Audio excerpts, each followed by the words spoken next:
네, 그러면 이번 조치가 어떤 배경에서 나왔고 우려되는 부분은 없는지 몇 가지 이야기를 더 해보겠습니다. 권덕철 보건복지부 장관이 스튜디오에 나와 있습니다.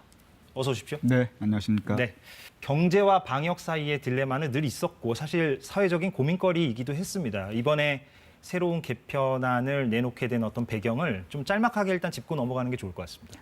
감염이 되면 상당히 사망하실 수 있는 그런 높은 확률이 계셨던 요양병원의 어르신들, 그다음에 고령층, 또 사회 필수 인력에 대해서 접종이 끝났습니다.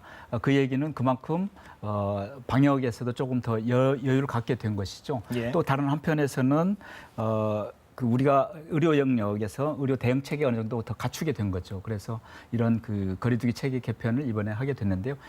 그리고 우리가 이번에 하면서도 경과적으로 조금 위험 요인이 있는 것은 좀 단계적으로 하겠다 이런 취지로 이렇게 이번에 거리두기 체계 개편을 좀 말씀드렸습니다. 예.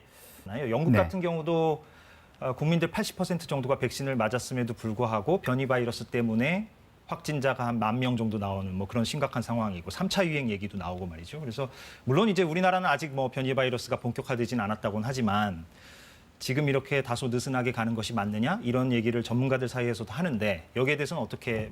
근데 영국 상황과 우리하고 좀 다른 게 예. 영국은 봉쇄를 하고 있다가 아까 말씀하신 대로 예방 접종을 80% 가니까 일제히 거의 풀었습니다. 완화를 했거든요. 근데 우리는 지금 29% 수준의 접종률이긴 하지만 그 단계를 지금 다 푸는 것이 아니고 단계적으로 그 지역에서 나오고 있는 확진자 수, 또 그 지역에서의 의료 대응 현황을 보고서 단계적으로 완화를 하는 것입니다. 그렇기 때문에 저희들은 일시적으로 푸는 게 아니라 단계적으로 하기 때문에 영국 같은 사례는 볼 수 없다고 보이지만 그렇지만 저희들 방역당국에서는 충분히 주의해야 할 그런 상황이라고 생각합니다. 예. 그러니까 오늘 개편안 보면은 백신 맞은 사람들은 바깥에서 마스크 벗어도 되는 걸로 지금 돼 있습니다. 그런데 이제 뭐 현실적으로 저 사람이 백신을 맞은 사람이냐 맞지 않은 사람이냐를 구분하기는 힘들 것 같고 그러면은 이 부분은 시민들의 어떤 의식 여기에 기댈 수밖에 없는 게 현실이다 이렇게 봐야 됩니까? 이전에도 밖에서는 2m의 거리를 유지하면 마스크를 쓰지 않아도 됐었습니다. 마찬가지로 실외에서도 그런 환경이라면 마스크를 벗을 수 있고요. 또 접종자에 대한 확인은 지금 어르신들께는 이런 배지를 저희들이 제공을 할 계획으로 있습니다.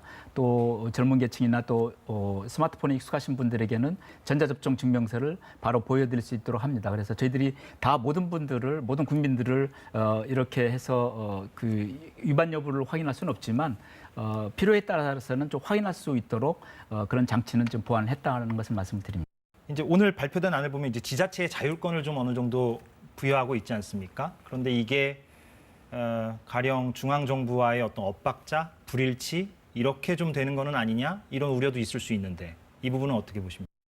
이를테면 경북의 어떤 한 군에서 확진자가 발생되는 수와 네. 그리고 수도권에서 발생하는 수를 비교를 했을 때 같은 잣대를 가지고 방역 체계의 단계를 같이 적용할 수는 없다고 물론 보여집니다. 그렇죠. 예. 그래서 그런 것들을 저희들이 이번에 전달 체계 이번에 사회적 거리두기 체계 개편을 하면서 미리 경북, 전남 이런 그 지역과 같이 시범적으로 먼저 운영을 해보고 거기서 나타난 문제점들 저희들이 이 거리두기 체계 개편에 반영했다는 말씀을 드리고 앞으로도 지역별로 이를테면 자율권을 줬다고 해서 방역 상황이 나빠지고 있는데 계속 유지하고 있다. 그럴 때는 바로 중앙정부에서 개입을 해서 방역 조치를 좀 더 강화할 수 있도록 이렇게 할 계획으로 있습니다.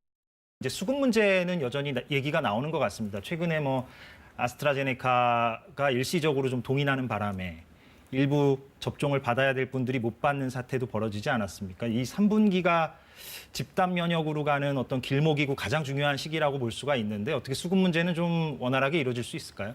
지금 아스트라제네카가 특히 이제 코백스라고 국제기구에서 각 나라에 이제 아스트라제네카를 배급을 하는데요. 그 중에 이제 우리나라에 들어올 게 못 들어오고 이제 다른 개독으로 가게 됐습니다. 이제 예. 그런 문제 때문에 이제 6월에 이제 예약했던 분들 중에 이제 못 받으신 분들이 있는데 그분들은 7월 초에 저희들 우선적으로 접종을 할 계획으로 있고 그 외에는 저희들이 이 3분기에 들어올 그런 백신이 노바백신 아직 허가가 진행 중입니다. 그거 2천만 회분을 빼더라도 6천만 회분을 확보하고 있습니다. 그렇기 때문에 그 3분기에 3,600만 명에 대한 접종은 충분히 할 수 있다고 생각하고 있습니다. 권덕철 보건복지부 장관과 얘기를 나눴습니다. 고맙습니다. 네, 감사합니다.